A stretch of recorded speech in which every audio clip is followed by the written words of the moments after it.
The universe keeps pinging us. A field guide to space's weirdest, still unexplained signals.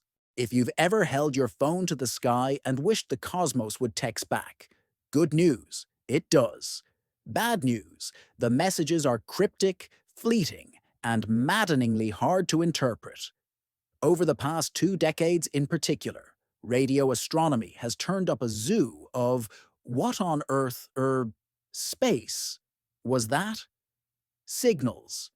Millisecond blips, brighter than whole galaxies, slow drip beacons with periods that don't make sense, one-off bursts that still haunt astronomers, and a few seductive candidates that look like alien techno-signatures until reality, also known as human interference, crashed the party.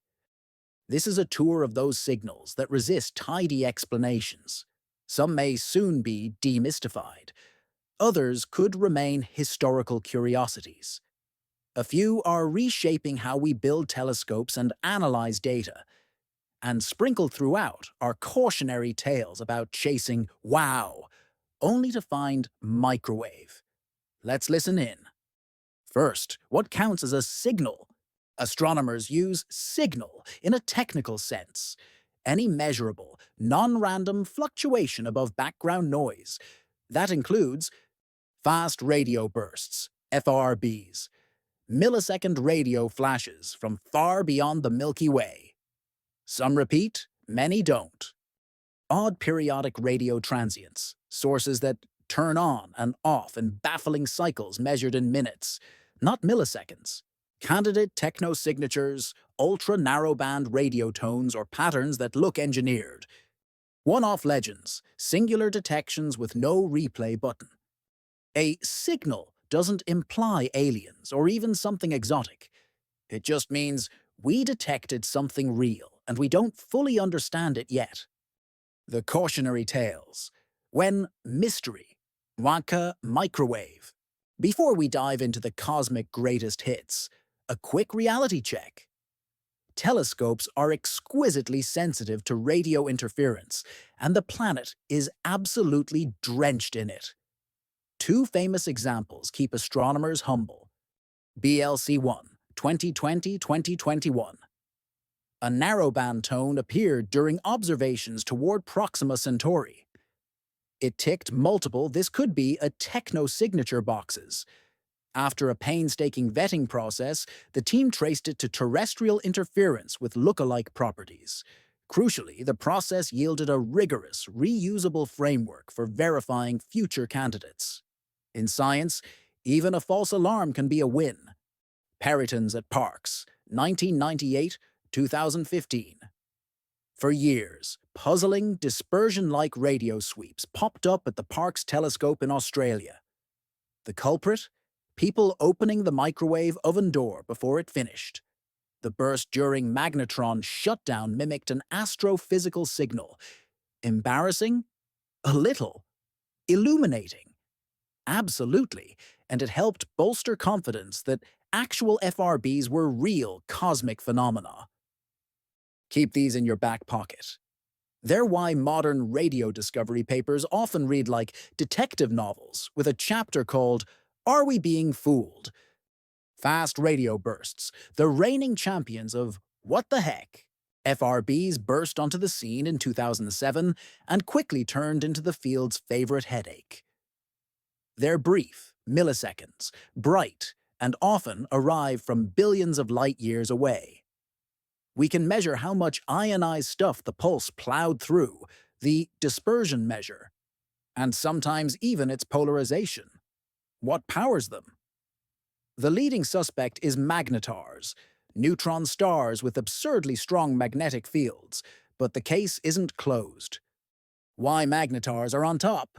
In April 2020, a magnetar in our own galaxy, SGR 1935+2154, fired a radio burst that looked like a low-energy FRB cousin and came with an X-ray outburst.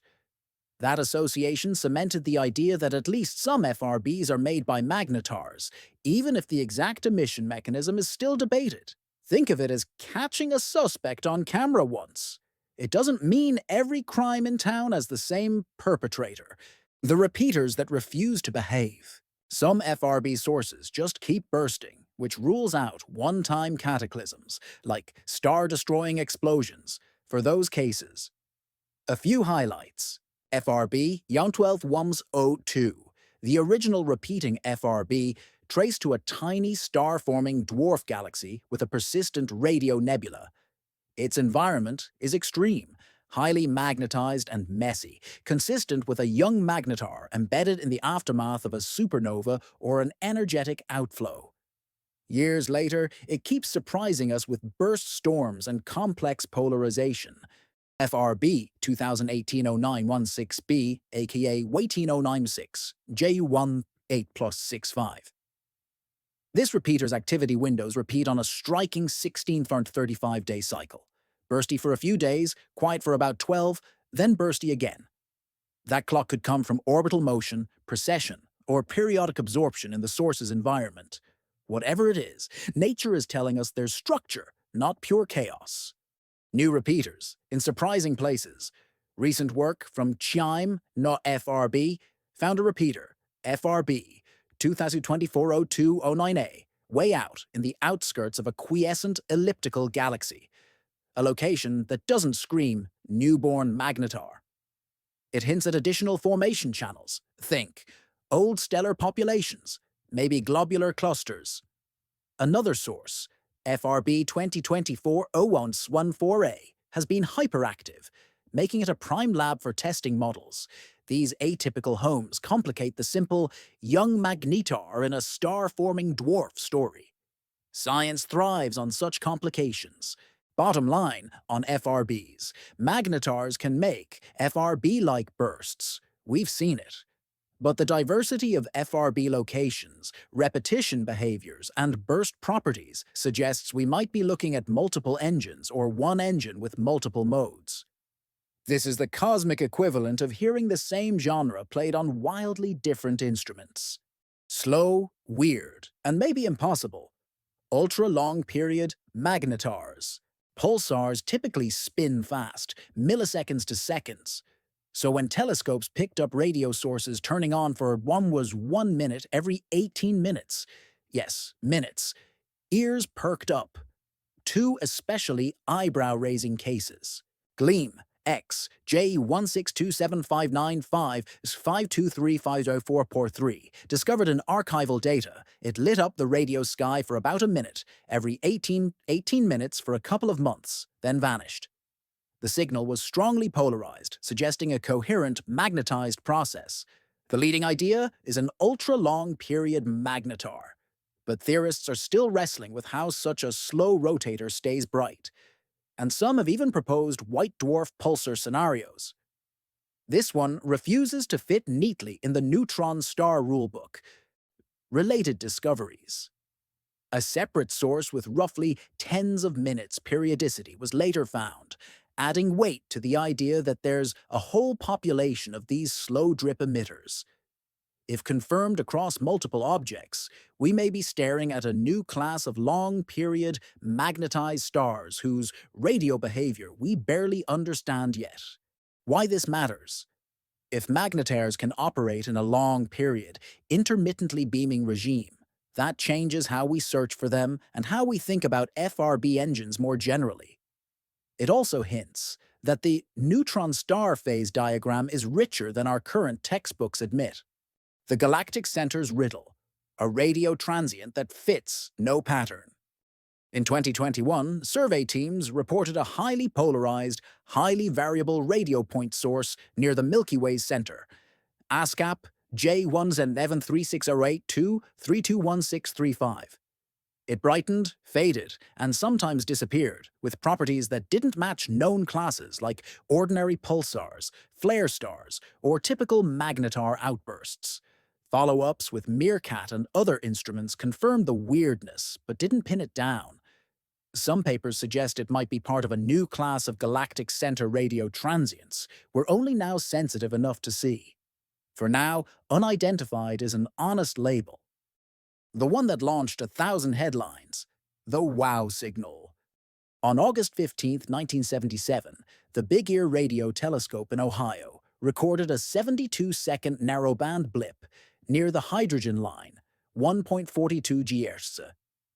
Astronomer Jerry Emmons circled the printout and scribbled, "Wow," in the margin. Decades later, it still haunts SETI. Why? It looked narrowband and drift-free, as you'd expect from a transmitter. It matched the exact duration expected from Earth's rotation, sweeping a steady signal through the telescope beam. It never repeated, despite many searches. Recent reanalyses have tossed out proposed mundane causes, pointed to possible sun-like stars in the beam as targets worth checking, and even ran coordinated searches with modern telescopes. Still no repeats. In 2024, a group floated a rare astrophysical event in a cold hydrogen cloud as a potential explanation, but it's not peer-reviewed consensus, and debate continues. The smart money says, interesting, inconclusive, historically important, and a golden reminder that one-offs are the hardest to interpret. So, are any of these alien beacons? Short answer, no confirmed techno-signatures so far. Longer answer, we're getting better at not fooling ourselves and at designing searches that would actually catch engineered signals if they exist.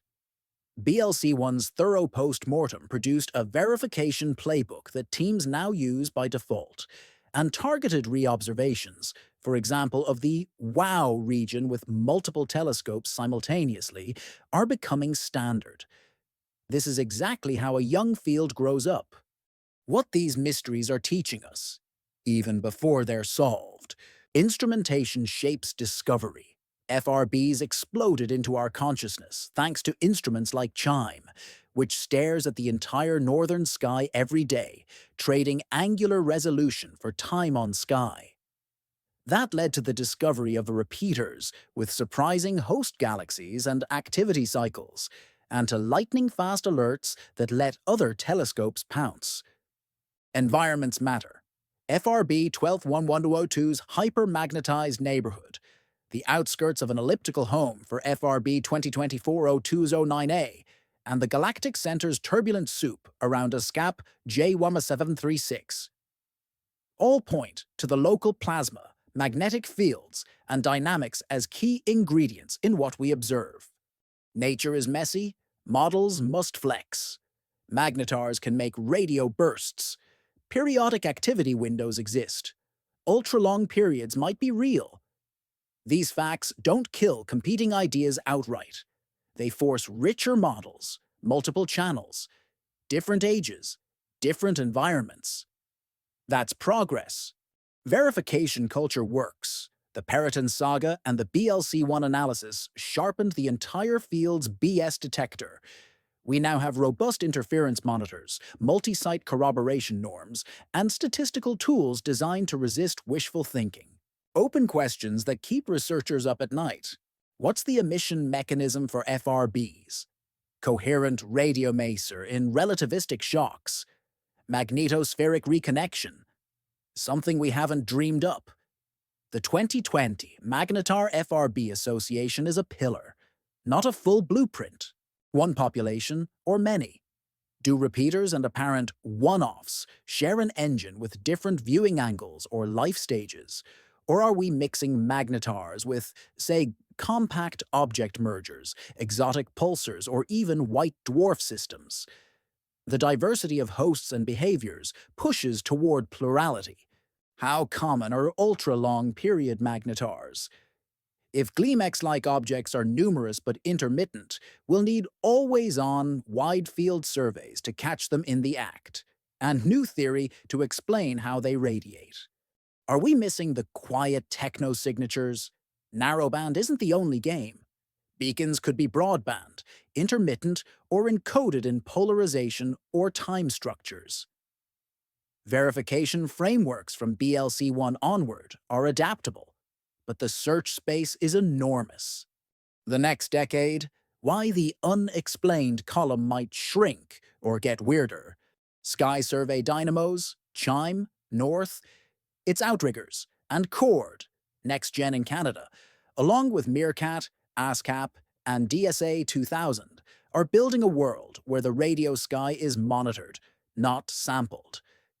Expect order of magnitude jumps in the number of FRBs with precise localizations, and in the number of, transients too. Multi-messenger pouncing. When radio telescopes blast out real-time alerts, X-ray, optical, and gamma-ray facilities can swing over fast. The 2020 Magnetar event showed how decisive that can be. Coordinated follow-up transforms mysterious blips into physical stories. Better RFI immunization. Wider use of on-site interference monitors, synchronized observations across continents, and machine learning classifiers trained on known interference families will keep the microwave oven moments to a minimum. But never zero. Humans gonna human. A guided playlist of the current head-scratchers, the periodic repeater, FRB 2018-0916b. Activity on a 16.35-day cycle. Nature loves a clock. We just don't know which one yet. The hyperactive newcomers, FRB 2024-0114a, FRB 2024-01209a. One's a prolific repeater. The other lives in the outskirts of a quiescent elliptical, an odd neighborhood for a young Magnetar. Together, they stretch our assumptions about where FRBs reside. The ultra-slow beacon, Gleam X JU1627. 18-minute periodicity, strong polarization, on for a season, and then gone. Magnetar? White dwarf? Yes, and it's the poster child for we need more examples. The Galactic Center wildcard, ASCAP J16736. Highly polarized, intermittent, and not fitting known source classes. If it's a new class, the Milky Way's core probably hides lots more. The one-off legend. Wow. 1977. A perfectly behaved single note near the hydrogen line. Never repeated. Memorable, inconclusive, and still inspiring careful, modern rechecks. How to read headlines about mysterious signals without losing your mind. Look for replication. Did another telescope see it? On another day? From another continent? Watch for the RFI section. Good papers include a detailed, "We ruled out Earth" chapter. If it's missing, be skeptical. Prefer what predicts things. Theories that forecast new behaviors or environments and get them right are the keepers. Beware absolute claims. Proved. Solved. Definitely aliens. So far, reality has not cooperated with certainty. The romance of not knowing, yet. It's tempting to treat each unexplained signal as a cliffhanger, begging for an alien reveal. Or, conversely, to assume it's all microwaves and misfortune. The truth is more interesting. With every unclassifiable blip, we're forced to expand our catalog of what the universe can do. Sometimes the answer is delightfully mundane. Hello, lunch. Sometimes it's a whole new branch on the neutron star family tree. And sometimes, as with WOW, the answer is we don't know. Yet. Either way, keep listening. The cosmos is talkative. We're finally building ears, big enough, sharp enough, and skeptical enough to understand what it's saying.